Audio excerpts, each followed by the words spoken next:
Hey guys, welcome back to the channel. If you like quiet stories, the kind you listen to with headphones on, late at night, or during a long drive, you're in the right place. Let's begin. There is a specific smell that comes with a 3-week discovery. It's not just the scent of rot. It's a heavy, cloying sweetness that sticks to the back of your throat like wet velvet. I've been a crime scene cleaner for 12 years, and I've learned that the human body is essentially a vessel for liquids that the world was never meant to see outside of a hospital. When that vessel breaks, and it sits in a humid, unventilated apartment for 21 days, the air itself becomes a biohazard. You don't just breathe it, you wear it. I was standing in the middle of a sun-drenched kitchen in a quiet suburb of Ohio, the kind of place where people grow prize-winning tomatoes and leave their back doors unlocked. The yellow linoleum was peeling at the edges, and the floral wallpaper was stained with a dark, oily residue that I knew from experience was aerosolized remains. My partner, a man who went only by the name of Gully, was already in the bedroom, the rhythmic thwackshire of his industrial vacuum providing a mechanical heartbeat to the house. We were wearing level 4 hazmat suits, thick, crinkly white plastic that turns your body into a portable sauna within 5 minutes. Through the plastic visor of my respirator, the world looked warped and distant, like I was peering through the bottom of a glass bottle. Gully and I have a rhythm. We don't talk much on the job. When you're scrubbing the final moments of someone's life off a baseboard, conversation feels like a trespass. But there is one rule that Gully hammered into my head on my very first day, a rule that felt like a joke until I saw the look in his eyes when he said it. If the landline rings, let it ring. It sounds like a superstition, the kind of thing old-timers tell rookies to mess with their heads. But in our line of work, the landline is a tether to a life that no longer exists. Most people don't even have them anymore, but the ones who do, the elderly, the isolated, the forgotten, they keep them as a lifeline. When a person dies alone, that phone keeps calling. Creditors, telemarketers, or the one relative who calls once a year and is about to find out they're too late. To answer it is to invite the weight of that person's entire unfinished life into your own. I moved to the hallway, my boots making a wet, sticky sound against the hardwood. The incident had happened in the hallway. A trip, a fall, a sharp corner of a radiator. It was a mundane way to go, which in some ways made the cleanup harder. There's no narrative in a slip and fall, no drama, just a sudden end and a long, quiet decay. I knelt down with a spray bottle of enzyme cleaner, watching as the chemical foam began to eat away at the deep maroon stain on the floor. The house was quiet, save for the hum of the vacuum and the muffled sound of a neighbor's lawnmower 2 houses over. It was that suburban peace that always got to me, the way the world keeps spinning while someone's entire history is being dissolved into a bucket of gray water. I was focused on a particularly stubborn spot near the baseboard when the sound cut through the silence like a jagged blade. Dingy. It was the shrill, mechanical trill of an old-school telephone, not the digital chirp of a smartphone or the melodic tune of a modern handset. This was a heavy, rotary-style bell, vibrating with an intensity that seemed to shake the very walls. I froze, the spray bottle still in my hand. My heart hammered against my ribs, a sudden, sharp rhythm that matched the ringing. Dingy. I looked toward the kitchen. There, mounted on the wall next to the refrigerator, was a cream-colored rotary phone. Its cord was long and tangled, hanging like a dead vine. It shouldn't have been working. In most of these houses, the utilities are cut within 48 hours of the body being moved. But the little red light on the base of the phone was pulsing in time with the bells. Dingy. I waited for the sound of Gully's vacuum to stop, for him to poke his head out of the bedroom and remind me of the rule. But the vacuum kept humming, a steady, indifferent drone. The ringing felt personal. It felt targeted. I stood up, my joints popping inside the suit, and walked toward the kitchen. I knew the rule. I knew the psychological cost of answering. But as I stood over that phone, I saw something that made my blood turn to ice. The caller ID window, a small, dusty digital screen that had been rigged to the old phone, didn't show a number. It didn't say unknown or telemarketer. It showed the address of the house I was currently standing in. Dingy. The call was coming from inside the house, but there wasn't another phone line. There was no one here but Gully and me, and Gully was clearly occupied. The ringing seemed to grow louder, more insistent, as if the house itself was demanding to be heard. I reached out a gloved hand, my fingers hovering inches from the receiver. The plastic of the phone was coated in the same oily film as the walls. "Don't do it, kid." I jumped, nearly knocking over my bucket. Gully was standing in the doorway of the kitchen, his respirator dangling around his neck. His face was pale, his eyes sunken and shadowed. He wasn't looking at me. He was looking at the phone. "It's just a ghost circuit, Gully," I said, my voice sounding thin and metallic inside my mask. "Crossed wires. It happens in these old neighborhoods during storms." "There's no storm," Gully said, his voice a low, warning growl. "And that's no ghost circuit. Look at the light." The red light on the phone wasn't just pulsing anymore. It was glowing a steady, angry crimson. And then, the ringing stopped. The silence that followed was even more terrifying than the noise. It was a heavy, expectant silence, the kind that happens when someone is standing right behind you, waiting for you to turn around. But it was what happened next that broke the rule for me. The phone didn't ring again. Instead, the small, internal speaker of the handset began to emit a sound, a soft, wet, rhythmic scratching, followed by a voice that sounded like it was being pulled through a mile of gravel. "You missed a spot," the voice whispered. I looked down at the floor. In the middle of the kitchen, on the spot I had just finished scrubbing until the linoleum shined, a single, fresh drop of dark, red blood sat, gleaming under the fluorescent lights. Gully didn't move. He stood in the kitchen doorway, like a statue carved out of salt. His eyes were locked on a single, impossible drop of blood. In our line of work, there's a hierarchy of messes. There are the clean ones, biological chores. Then there are the heavy ones, where the tragedy presses against your skin. And then, there are the wrong ones, the ones that don't obey physics. This house had just crossed into that third category. "Gully," I whispered, my voice shaking. "Tell me you saw where that came from." I looked up at the ceiling. I expected a leak, a pipe, something, anything, but it was flat, unbroken, nicotine-stained white. No moisture, no crack. The blood sat there on the linoleum, perfectly round, defiant, reflecting the harsh kitchen light. Gully finally looked at me. For the first time in 5 years, I saw real fear in him. This was a man who once spent 8 hours scrubbing a basement after a cartel hit. "I told you the rule for a reason," he said quietly. "It's not about the phone, kid. It's about attention. When you acknowledge the house acknowledges you." He swallowed. "And this place isn't ready to be cleaned yet." He turned toward the bedroom. Not to work, to leave. He started packing his gear, movements frantic, uncoordinated.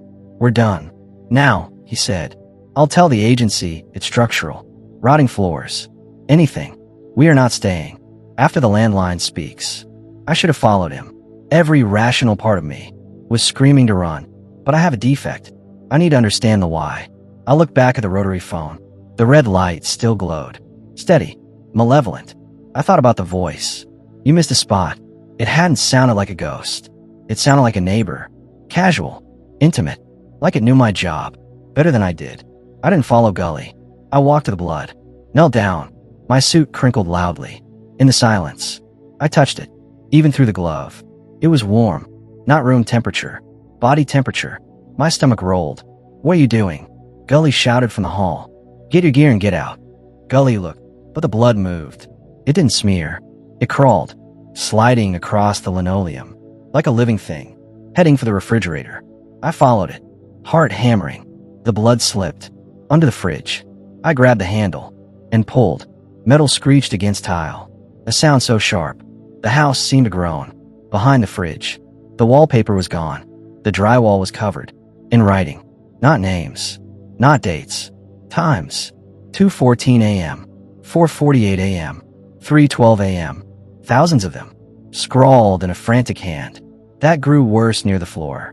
And in the center, written in blood, "I'm still waiting for the call." Cold sweat flooded my visor. This wasn't an accident. The man hadn't just died. He'd been counting. Waiting. I looked back at the phone. It rang again. RRRRGNG. But this time, the sound didn't come from a wall. It came from inside the wall. I understood then. There wasn't one phone. There were dozens. Hidden behind the drywall. All ringing. Together. A clashing symphony of bells. The sound hit me physically. Pushed me back. "Gully." I screamed. I turned. and the doorway was gone, replaced by solid wallpaper. Perfect. Unbroken. As if it had never existed. I was trapped. The ringing. The red light. The smell of rot. Stronger now. Closer. The phone crackled. The scratching sound was violent now. He's in the hallway. The voice whispered, but he isn't your partner anymore. I stared at the wall. I heard the vacuum start up again. On the other side. But the rhythm was wrong. Slower. Heavier. Then, scratching. Right where the door had been. Scritch. Scritch. Scritch. Gully. I yelled. Is that you? The vacuum stopped. The ringing stopped. Only the scratching remained. Then, Gully's voice. Distorted. Wet. I told you the rule, kid. A pause. Why didn't you just let it ring? The silence that followed Gully's distorted voice was heavier than the noise that came before it. It wasn't just quiet. It was dense. Physical. It pressed against the plastic of my hazmat suit until I felt vacuum sealed inside my own skin. I stood in that kitchen, staring at the floral wallpaper where the doorway used to be, my mind clawing for logic, in a place where logic no longer worked. In this business, you see things that break most people. You learn how fragile the human body is, how easily a life becomes stains, and a smell. But you always have the suit. You always have the equipment. The routine, that blue-collar reality, is what keeps you grounded. Now it was gone. This didn't feel like a kitchen anymore. It felt like a waiting room. At the edge of the world, I turned back toward the wall behind the refrigerator, the one covered in thousands of handwritten timestamps. 2:14 a.m., 4:48 a.m. The ink was dark and crusted, smelling like old copper and dried salt. I reached out and touched one of the marks near the baseboard as my gloved finger traced the jagged numbers. A memory that wasn't mine slammed into my head. A man, gray, hunched on the floor in the dark. He wasn't watching the door. He wasn't watching the window. He was staring at the rotary phone, not with fear, with devotion, waiting for a call that had been promised decades ago. A call that was supposed to explain why he'd been left behind. The air inside my respirator grew hot and stale. The filters could stop biohazards, but not obsession. I could hear my breathing. Loud, mechanical, panicked. Hoo-pa, hoo-pa. Each breath fogged my visor, turning the kitchen into a yellow blur. I wiped it away, but the smear only made it worse. I looked back at the cream-colored phone. The red light wasn't steady anymore. It flickered. Short, short, long, short, short, long. Morse code. The tick-thud sound I'd heard earlier wasn't my heart. It was the phone, trying to speak. Who are you? I screamed at the wall. What do you want? From behind the wallpaper, the scratching began again. Slow, patient. Scritch, scritch, scritch. Then the vacuum roared back to life. But it didn't sound like a machine. It sounded like a scream, being dragged through metal. The floor vibrated. The linoleum rippled beneath my boots. The thin line of blood expanded, spreading into a pool that swallowed the center of the kitchen. I stepped back. The liquid wasn't blood anymore. It was thicker, like oil, and it pulled at my feet. I grabbed a chair for balance. It collapsed like rotten fruit. I hit my knees in the red pool. Cold seeped through my suit instantly. That shouldn't have been possible. It felt like needles, piercing straight into my skin. The rules are for the living. The phone whispered. The voice was closer now, inside my ear. Gully understood that. When the landline rings, it isn't a call. It's an invitation.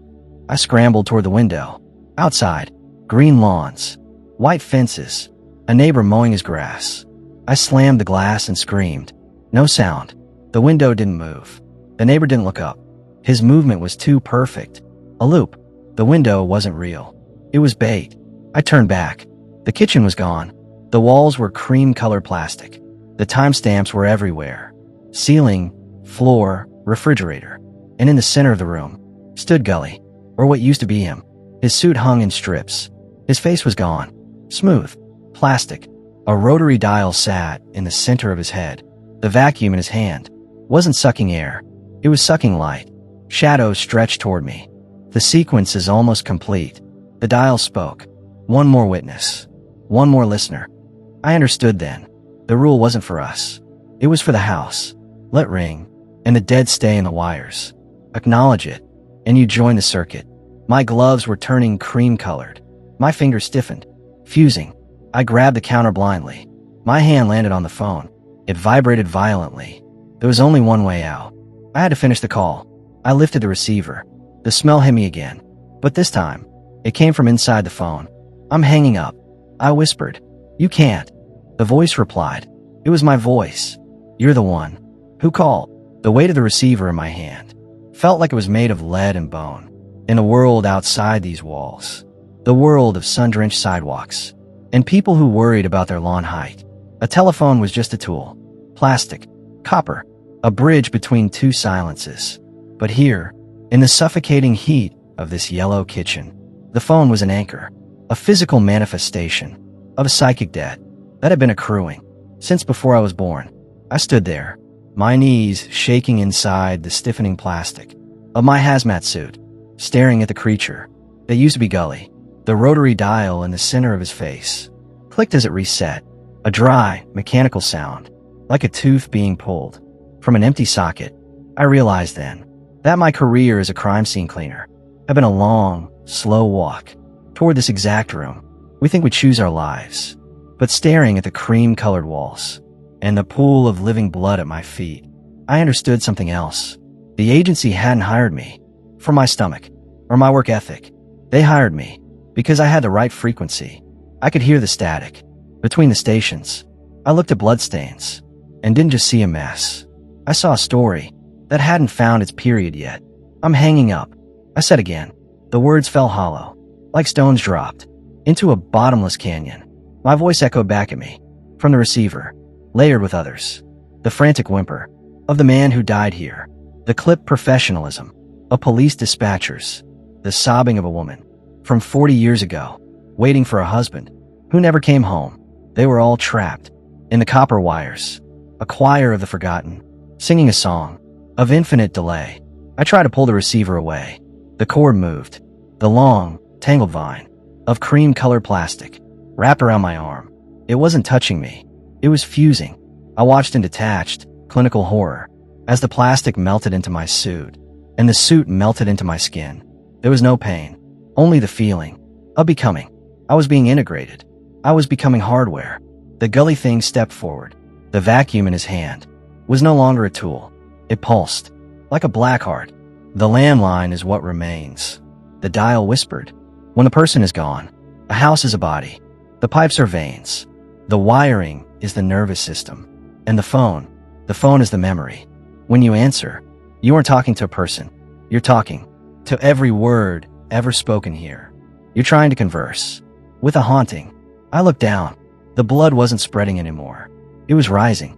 Thin crimson threads reached upward, weaving together, forming a chair, a kitchen chair, and sitting in it was the man we came to clean, translucent, shimmering, timestamps etched into his skin. He raised a hand, ending in tangled phone wires. "It's your turn to wait," he whispered. The pressure in the room peaked. The rule, "let it ring," wasn't just safety. It was a test. The house needed a bridge, a processor. Gully had been that processor. That's why he was quiet. That's why he moved like a machine. He hadn't been human for a long time. He was being retired. Clarity hit me. If I was part of the circuit, I controlled the flow. I stopped resisting. I leaned into the connection, gripped the receiver with both hands, ignored the fusion, closed my eyes. I reached into the static, not for a voice, for the source. I saw the city as it once was, a web of copper and intention. I saw the man who built this house, terrified of being alone. He wired every room. He wasn't waiting for a call. He was waiting for the idea of one. A vacuum of attention always fills itself. "I am a cleaner," I whispered. This time, it was an order. I imagined the enzymes, the breakdown. I wasn't cleaning floors anymore. I was cleaning frequency. The Gully thing screamed. A modem dying. Walls bubbled. Plastic peeled away. Blood hissed into steam. I held on. I poured 12 years of work into the wires. I end stories. I erase aftermaths. The house screamed. Windows imploded into dust. The phone glowed white. Pain finally came. Fire licked my face. I didn't let go. The call is over. Snap. White. Black. Gray. I woke on the sidewalk. Sunset. Quiet. Cream-colored dust. Cover my hands. A spiral scar. Wrap my arm. The house looked normal. Empty. Gully's van was gone. My cell phone was dead. I threw it away. I walked. Not home. Just away. At the end of the block. A sound. A landline ringing. I didn't stop. I didn't look back. The landline doesn't ring because someone is calling. It rings because silence gets too heavy. And eventually, someone always answers. The job is done, but the stains remain.